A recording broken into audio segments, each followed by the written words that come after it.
Hello everyone, Radhe Radhe. I am Shilpi Sharma और मैं आपके लिए एक लड्डू गोपाल जी की बहुत प्यारी स्टोरी लेके आई हूँ और क्या आपको उसको सुनकर भी बहुत अच्छा लगेगा। पर उससे पहले कुछ लाइंस हैं जो मैं आपको सुनाना चाहती हूँ। कुछ इस प्रकार से हैं। रात की ख्वाहिशों में अक्सर ये यादें शोर मचाती हैं। कुछ गुजरे पल की, कुछ पुरानी बातें रह रह कर हमें तड़पाती है। वो टूटे ख्वाब, वो अधूरी ख्वाहिशें दिल को बड़ा तड़पाती हैं। कभी नम कर देती हैं आंखें, तो कभी नींद भुला रह जाती है। तो हमारी स्टोरी भी कुछ लड्डू गोपाल जी की ऐसी है, सुन के भी बहुत अच्छा लगता है। तो कुछ मतलब स्टोरी के ऐसे है। किसी टाइम में एक सेठ ने सोचा कि अपने लड्डू गोपाल जी को हम कपड़े तो पहनाते ही हैं नए सब के सब, तो उन्होंने सोचा कि इस बार हम उनको एक सुंदर सा हार पहनाते हैं। भगवान ने जिसको जितना दिया है उससे ज्यादा ही सोचता है हर कोई कि उसको कुछ ना कुछ पहनाए, उसको अच्छे से सुंदर सा सजाएं। और लड्डू गोपाल जी का तो आपको पता ही है सबका कि वो सब उनको मतलब सुंदर से हार कपड़े सब पहनाते हैं। और आपको ये सब जानकर खुशी होगी कि हम सब जन्माष्टमी पे जब लड्डू गोपाल जी का करते हैं तो उनके लिए व्रत रखते हैं और मतलब कपड़े नए नए लाते हैं। ऐसे ही हमारे सेठ जी ने सोचा कि हम उनके लिए एक सुंदर से कपड़े लेके आए और मतलब उनको एक हार पहनाएंगे। तो वो उन्होंने एक सिटी में गए हुए एक शहर में और वहाँ पे उन्होंने ऑर्डर दे रखा था पहले से ही कि उनको हार पहनाना है। तो उन्होंने कहा चलो चलते हैं। दोनों सेठानी चले गए। तो उन्होंने वहाँ पे जाके लड्डू गोपाल जी को वहाँ पे ही उन्होंने उनके गले में हार पड़वाया और वो हार बहुत सुंदर था, देखने लायक था, मतलब बहुत भारी हार था, 5 तोले का था कम से कम। तो उन्होंने बड़े खुश हुए कि आज हमारे लड्डू गोपाल जी ने मतलब हार पहना हुआ है और उन्हें देख देख के बहुत उनका मन इतना हर्षित हो रहा था कि हाँ आज हमारे लड्डू गोपाल जी कितने सुंदर लग रहे हैं और भी ज्यादा पहले से। तो जब वो चलने लगे वहां से तो उन्होंने एक टैक्सी लेके जब उन्होंने टैक्सी ली तो वहां से टैक्सी में बैठे और बैठने के बाद वो अपने घर पर आए। तो वो लड्डू गोपाल जी टैक्सी में ही रह गए। तो जब वो घर पे पहुंचे दोनों जने तो उन्होंने कहा लड्डू गोपाल जी कहाँ हैं, तो उन्हें मंदिर में बिठा देते हैं। पर लड्डू गोपाल जी किसी के पास हो तो वो मंदिर में बिठाएंगे, लड्डू गोपाल जी तो अपना कार में ही बैठे। तो जी फिर क्या था कि जब लड्डू गोपाल जी कार में रह गए तो उन्होंने कहा कि मतलब अपनी पत्नी को कि लड्डू गोपाल जी कहाँ पर है। वो कहने लगी आपके पास है। तो उन्होंने कहा नहीं नहीं मेरे पास नहीं है, आपके पास है। दोनों एक दूसरे को कहने लगे अरे हमारे लड्डू गोपाल जी तो चोरी हो गए।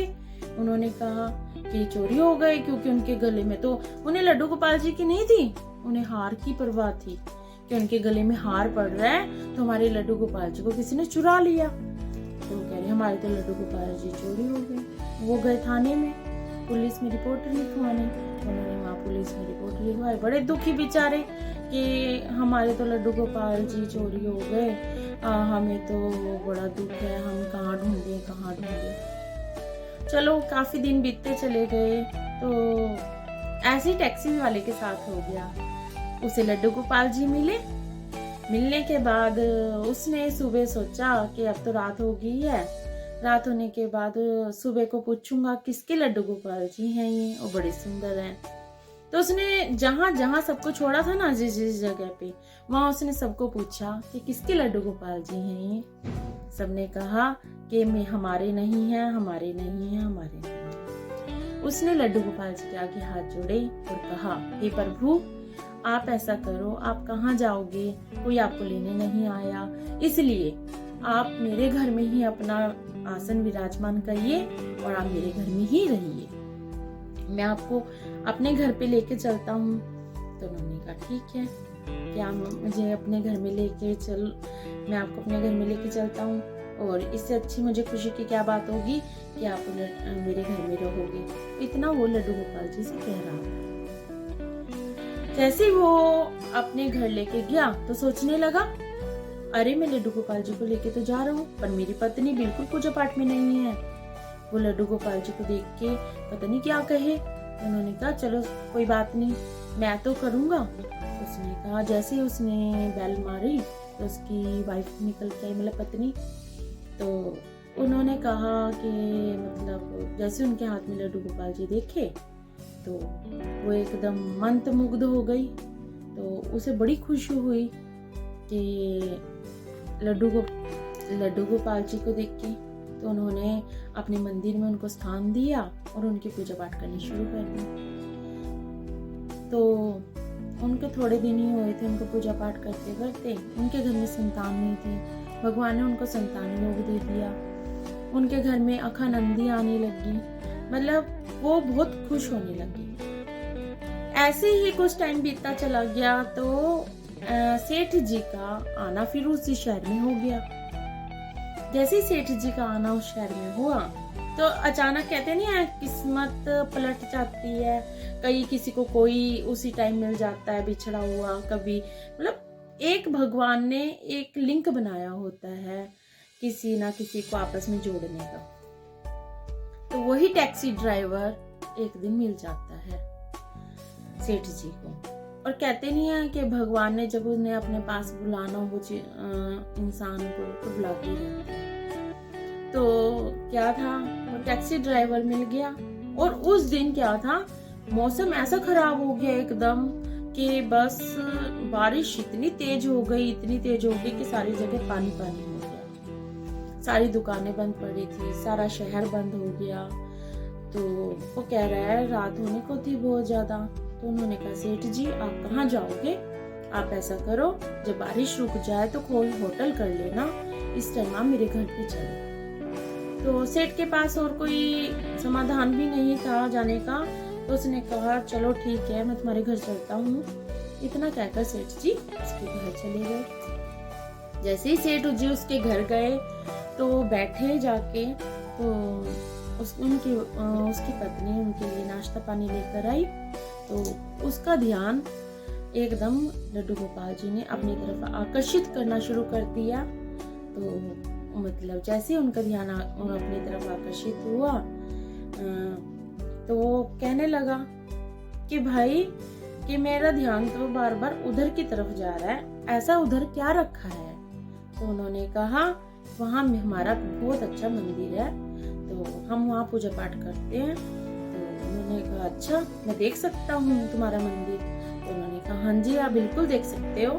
तो जैसे ही वो मंदिर देखने के लिए जाता है तो उसको क्या दिखाई देता है, देखो उसको अपने भगवान नहीं दिखाई देते। और कहते हैं जब आपकी श्रद्धा किसमें है, आपने जो उसे चीज को पहनाया उसमें, या आपकी श्रद्धा उसमें है जो आप जिसकी आप पूजा कर रहे हो। श्रद्धा हमेशा भगवान में रखनी चाहिए, चाहे हम उन्हें साधारण वस्त्र पहना रहे हैं, चाहे हम उन्हें बहुत सुंदर वस्त्र पहना रहे हैं, पर श्रद्धा हमें हमेशा अपनी भक्ति में रखनी चाहिए।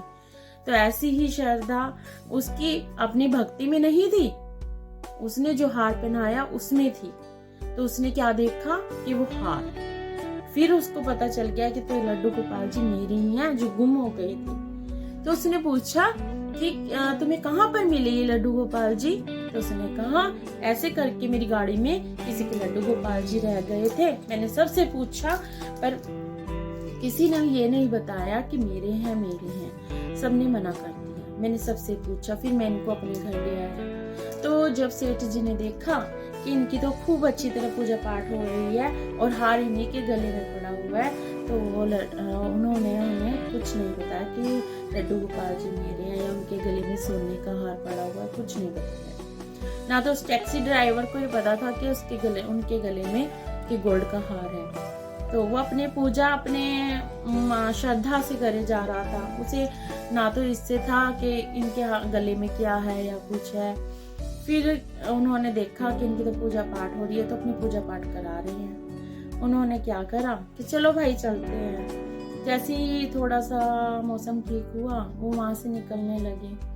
निकलने के बाद जब उन्होंने उनको स्टेशन पे छोड़ा, तो जैसे उनको स्टेशन पे छोड़ा तो क्या देखा कि गाड़ी में मतलब एक ब्रीफ केस रखा हुआ है। तो उन्होंने कहा कि सेठ जी, मतलब आपकी कोई चीज रह गई है कि आपका बैग रह गया है? तो उन्होंने कहा नहीं नहीं नहीं, मेरे पास तो कुछ भी नहीं था, मेरा खाली हाथ आया था, मेरा कोई बैग नहीं है। तो उन्होंने कहा नहीं नहीं सर, ये बैग आप ही का ही है, क्योंकि मेरी टैक्सी तो बिल्कुल ही खाली थी। तो उसने कहा नहीं, मैं तो जब कुछ लेके नहीं आया। कहते नहीं सर, मैं ऐसे किसी की कोई चीज नहीं रखता और ये बैग आपका ही है।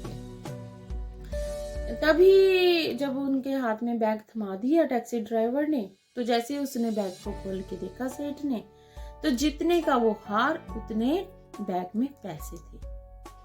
तो वो देख के उसे अचंभा हो गया कि क्या, मतलब भगवान ने उनके हार का उनको साथ के साथ पैसा वापस कर दिया। तो इस तरह कहानी खत्म होती है। और भगवान जहाँ रहना चाहते हैं वहीं रहते हैं। भगवान, जिसकी भक्ति बहुत अच्छी होती है, भगवान उसे आशीर्वाद जरूर देते हैं। और आप सबके साथ हम राधे राधे। और आप हमारे चैनल को सब्सक्राइब करिए, लाइक करिए और शेयर करिए। हम आपके साथ ऐसे ही बने रहेंगे।